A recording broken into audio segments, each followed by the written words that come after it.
Hello, this is Dr. Rich Lee giving you a third installment on a previous video I was doing in Mendocino County, and now I'm doing from the town of Eagle River, Alaska. I'm here actually consulting with a local physician who is practically a miracle worker in treatment of neurologic disorders, including those associated with long COVID, but that will be the topic of another video.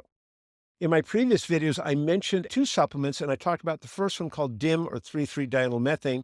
This is the second supplement I was referring to. It's a supplement known as berberine. Berberine is a plant-derived compound that has some very interesting properties that we know and are postulating about in preventing cancer, including breast cancer. One is it tends to cause what's called apoptosis or programmed cell death of cancer cells, including breast cancer cells. And yet it doesn't do this for healthy cells. That's well known. There's several mechanisms that are being explored for why this does this, and you can look that up in the medical literature when you have the time. The other thing that berberine does that's more commonly known and works across other issues as well is it prevents blood sugar from either going too low or too high. One property of cancer cells is they tend to run entirely on glucose. And so high levels of blood sugar are more apt to feed more rapid growth of cancer cells.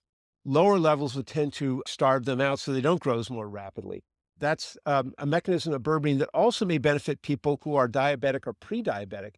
Again, it prevents the blood sugar from either going too low or too high. Now, it does that similar to a prescription drug that's very popular among biohackers called metformin.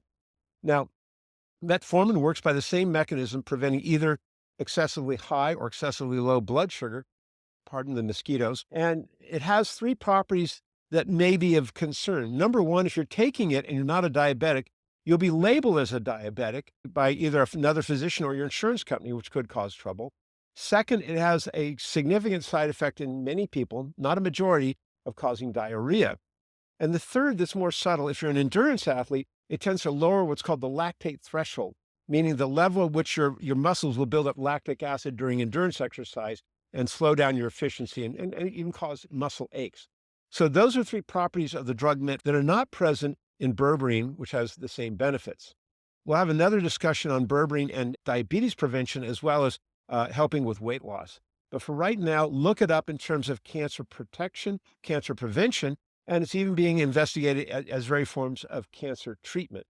So consider that as the second supplement I mentioned in reduction of the risk of breast cancer.